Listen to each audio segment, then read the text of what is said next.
सूर्यतीतराम 84 लाख योनियों में सभी यही क्यों कहते हैं कि केवल मनुष्य ही कर्म योनि है? भैया, देवता, सिद्ध, यक्ष, राक्षस ये सब कर्म करने में मनुष्य से कहीं अधिक समर्थ हैं, कहीं अधिक क्रिया शक्ति और बुद्धि उनमें है। वो कर्म तो क्षुद्र कीट तक करते हैं। ऐसी दशा में यह क्यों कहा जाता है कि मनुष्य ही कर्म योनि है? भैया, इस पर चिंतन करें। पहले पृथ्वी के प्राणियों को लें। पृथ्वी में जो प्राणी हैं उनका एक प्रकार का विभाजन है। एक ऊर्ध्व स्रोत, 2 तिर्यक स्रोत और 3 अधः स्रोत। वृक्ष आदि जो वनस्पति होती है यह ऊर्ध्व स्रोत है। ये अपनी जड़ों से रस को ग्रहण करते हैं और वह रस ऊपर की ओर जाकर उन्हें पुष्ट करता है। प्रकृति में जो विकास का चक्र घूम रहा है इसमें वे विकासोन्मुख हैं। प्रकृति उन्हें ऊपर ले जा रही है। इसी कारण से उन्हें ऊर्ध्व स्रोत कहा जाता है। पशु पक्षी आदि सब तिर्यक स्रोत हैं। ये जो आहार ग्रहण करते हैं वह उनके शरीर में आड़ा चलता है और प्रकृति इसके द्वारा यह सूचना देती है कि ये सब जीव मध्यमावस्था में हैं। ये ऊपर भी जा सकते हैं और नीचे भी जा सकते हैं। अब इस ऊर्ध्व गति और अधोमुख गति दोनों में ही मध्यावस्था आती है। केवल मनुष्य ही अधस्रोत प्राणी है। यह जो आहार मुख से ग्रहण करता है वह नीचे की ओर जाता है और इसके माध्यम से प्रकृति बताती है कि प्राकृतिक राज्य में विकास की चरम सीमा यहाँ हो चुकी है। यहाँ प्रयत्न करके भी यदि हम जन्म मरण से छूटते नहीं हैं, प्रकृति के प्रशासन से परे नहीं पहुँचते, तो यही प्रकृति अब हमें नीचे ले जाएगी। जिसको स्वयं प्रयत्न करके प्रकृति के प्रशासन से परे होना है वह कर्म योनि का ही तो प्राणी हुआ ना। पृथ्वी पर मनुष्य ही कर्म योनि का प्राणी है। इसका सबसे बड़ा प्रमाण ही यह है कि मनुष्य का बच्चा सर्वथा अशिक्षित उत्पन्न होता है। उसे सब कुछ उत्पन्न होने के पश्चात ही सीखना होता है। साथ ही सब कुछ सीखने की योग्यता, सब प्रकार से रह लेने की क्षमता उसे दी गई है, जो बात पृथ्वी के दूसरे किसी प्राणी में है नहीं। पशु पक्षियों के ही नहीं, नन्हे कीटों तक के शिशु अपने जीवन निर्वाह के लिए आवश्यक संस्कार माता के उदर से लेकर उत्पन्न होते हैं। वे भोग योनि के प्राणी हैं। अतः अपनी योनि के भोगों को भोगने का आवश्यक ज्ञान उन्हें जन्म से ही प्राप्त हो जाता है। बंदर के बच्चे को वृक्ष पर चढ़ना या माता के पेट से चिपके रहना सिखलाना नहीं पड़ता। गाय के बछड़े को तैरना सिखलाना नहीं पड़ता। प्रत्येक पक्षी अपनी परंपरा के अनुसार ही घोंसला बनाना किससे सीखता है? बतख का शिशु अंडे से निकलते ही तैरने लगता है। कबूतर और बुलबुल को लोग अपने घरों में पालते हैं, किंतु बया के समान सुदृढ़ कलापूर्ण घोंसला बनाना तो दूर, इन्हें कोई अटपटा घोंसला भी बनाना नहीं आएगा। बुलबुल वही कटोरी जैसा घोंसला बनाएगी। ये पशु पक्षी सिखलाने पर बहुत कुछ सीख लेते हैं, किंतु शिक्षा को अपने काम में लेना इन्हें कदाचित ही आता है। अपने पालक के लिए उन्हें यह कार्य न करना हो तो वे अपने पुराने ढंग पर ही लौटना पसंद करते हैं। मनुष्य के बच्चे की स्थिति सर्वथा भिन्न है। वह कर्म योनि में आया है, अतः उसे कुछ भी सिखलाकर भेजा नहीं जाता। सब उसे यही सीखना है। लेकिन परिस्थिति के अनुसार रह लेने की और सीख लेने की क्षमता उसे दी गई है। मनुष्य जल में तैर सकता है, वृक्ष पर चढ़ सकता है, किंतु कब? जब उसने ऐसा करना सीखा हो। अन्यथा मनुष्य जल में डूब जाता है। उसे वन के पशु भले ही मार डालें, किंतु वह वृक्ष पर नहीं चढ़ सकता। मनुष्य के बच्चे की कोई भाषा नहीं है, कोई गृह निर्माण पद्धति नहीं है। उसे जो भाषा सिखलाई जाएगी वह उसे सीख लेगा। जैसा रहन सहन सिखलाया जाएगा वो वैसे ही रहने लगेगा। यह कर्म योनि के प्राणी की विशेषता है कि वह उस परिस्थिति के अनुसार अपने को बना सकता है जो प्रारब्ध उसे देता है। किसी भोग के लिए आवश्यक ज्ञान एवं उपकरण देखकर उसे प्रकृति नहीं भेजती, क्योंकि वह भोग योनि का प्राणी है ही नहीं। अब तनिक विचार करें, देव योनि और देवता की योनि को भोगने वाले प्राणियों की बात करें। बुद्धि उनमें मनुष्य से अधिक है, किंतु उनको प्रकृति ने स्थूल शरीर नहीं दिया। धर्माधर्म की उत्पत्ति के लिए स्थूल देह ही आवश्यक नहीं है, यह भी आवश्यक है कि वह कर्म पृथ्वी पर किया जाए। दैत्यराज बलि ने बलपूर्वक स्वर्ग पर अधिकार कर लिया।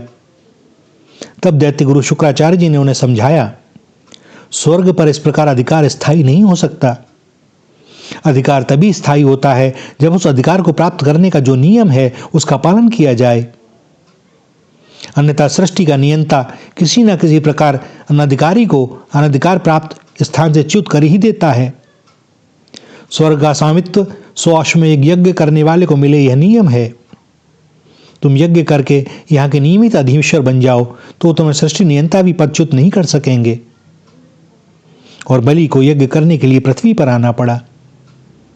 उन्होंने नर्मदा के उत्तर तट पर अपनी यज्ञशाला बनाई, क्योंकि समस्त लोकों में सृष्टिकर्ता ने इस धरा को ही कर्म भूमि बनाया है। दूसरे सब लोग तो भोग भूमि हैं। यह धरा ही कर्म क्षेत्र है। इसी क्षेत्र में कर्म की खेती संभव है। यहीं हुए शुभ या शुभ कर्मों का भोग दूसरे लोक में कर्ता को मिलता है। जैसे वृक्ष की जड़ पृथ्वी में ही रहती है, पृथ्वी के रस से ही वह बढ़ता फलता है।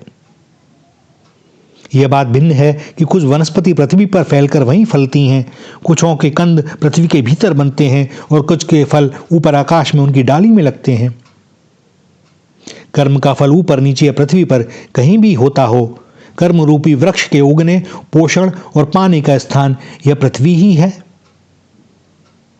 देवता, दैत्य या उपदेवता कर्म तो कर सकते हैं, किंतु तभी कर सकते हैं जब वे पृथ्वी पर आकर और मनुष्य रूप में रहकर कर्म करें। पृथ्वी पर आकर अपने देव रूप में वो कुछ करें तो वह कर्म कोई पाप पुण्य उत्पन्न नहीं करता। देवता पृथ्वी पर आकर किसी को वरदान दे जाएं या शाप, इससे उन्हें कोई पाप पुण्य नहीं होता। उनके अपने लोग तो भोग लोग हैं ही, वहां भी कोई शुभ कर्म करें तो वे पुण्य नहीं उत्पन्न कर सकते। वैसे ही मेहर लोक और जनलोक में जो ऋषि मुनि रहते हैं वे सत्संग में लगे रहते हैं। ऐन्द्रिक भोगों में उनकी कोई रुचि नहीं, किंतु उन लोगों का सत्संग ज्ञान ध्यान मोक्षप्रद नहीं बना करता। यदि कभी किसी को वहां ज्ञान होता भी है तो उसे होता है जो धरा से ही उसका अधिकारी होकर जाता है। देवताओं को अनेक बार भगवान शिव एवं भगवान नारायण के दर्शन होते हैं, रामकृष्ण के दर्शन होते हैं, किंतु जब वही श्री राम श्री कृष्ण पृथ्वी पर अवतार लेते हैं तो देवता उनका दर्शन करते हैं, अनेक बार उनकी सेवा भी करते हैं और उनके प्रत्यक्ष संपर्क में भी आ जाते हैं। किंतु इससे न तो उन्हें भक्ति मिलती है और न उनकी मुक्ति होती है। वे जैसे के तैसे ही बने रह जाते हैं। जबकि पृथ्वी के पशु पक्षी वृक्ष आदि का भी उद्धार भगवान के अवतार काल में उनके संपर्क में आने पर हो जाता है। देवलोक आदि भोगलोक हैं। वहां जो देह प्राप्त होती है वह भोग देह है। उसमें नवीन कर्म संस्कार ग्रहण करने की क्षमता नहीं होती। उस देह में रहते हुए अपवाद स्वरूप ही कदाचित कोई पृथ्वी पर आकर और स्थूल देह लेकर कर्म करने की प्रवृत्ति जागती है, जैसे बलि में जागी। अन्यथा वहां भोगों में ही रुचि एवं प्रवृत्ति रहती है। यह पृथ्वी कर्म भूमि है और यहां भी केवल मनुष्य योनि ही कर्म योनि है। देवता भी कर्म करना चाहें तो उन्हें धरा पर मनुष्य बनकर ही आना पड़ता है। मनुष्य से श्रेष्ठ दूसरा कोई कहीं किसी लोक में नहीं है। लेकिन क्या 2 पैरों वाले प्राणी का नाम ही मनुष्य है? मनुष्य योनि की कुछ विशेषताएं हैं। देवता तथा दूसरे पुण्य लोगों के सब प्राणी क्षयोन्मुख हैं। वे अपने पुण्यों का भोग करके उन्हें क्षीण कर रहे हैं। वे वहां से नीचे गिरने के मार्ग पर हैं। उनकी अवनति होने ही वाली है। पशु पक्षी और वृक्ष ही नहीं, नारकी प्राणी भी ऊर्ध्वमुख हैं। वे प्रगति के मार्ग पर हैं। वे अपने पापों अशुभ कर्मों को भोग कर उन्हें क्षीण कर रहे हैं। वे विकासोन्मुख हैं, उनकी उन्नति होने वाली है। मनुष्य कहाँ है, यह उसे स्वयं देखना है। वह जो कुछ करेगा, कर्मयोनि का प्राणी होने के कारण उसको उसका फल भोगना है। वह शुभ कर्म करता है तो उत्थान के मार्ग पर है, देवताओं से भी श्रेष्ठ है। देवत्व ही नहीं, मोक्ष भी उसका प्राप्य बन सकता है। किंतु यदि अशुभ कर्म करता है तो वह पतन की ओर जा रहा है। नरक और पशुत्व उसके भाग्य में है। धर्म बुद्धि ही मनुष्य की विशेषता है। धर्माधर्म को समझकर जो धर्म में लगे वह मनुष्य है।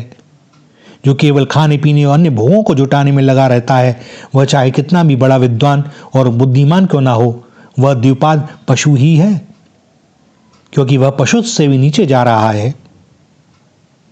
तो भैया, हम यदि मनुष्य हैं तो हम चिंतन करें कि हमारा कर्म क्या होना चाहिए, हम किस लिए यहाँ पर आए हैं, क्यों इस मनुष्य देह को देव दुर्लभ बोला जाता है। भगवान ने अति कृपा करके हमें दी है, किस लिए दी है, और हम यहाँ कर क्या रहे हैं। आए थे हरि भजन को, ओटन लगे कपास। भैया, विकास की चरम अवस्था है यह। भगवान ने अत्यंत कृपा करके हमें दी है। अब यह हमारे ऊपर है कि हम और ऊपर जाना चाहते हैं या नीचे। चिंतन करें, मनन करें। उन्नति और अवनति ये दोनों मार्ग हमारे लिए खुले हुए हैं, क्योंकि हम इन्हें अपने कर्मों के द्वारा प्राप्त कर सकते हैं। भगवान की हम पर बड़ी कृपा है। श्री राधा, श्री राधा, श्री राधा।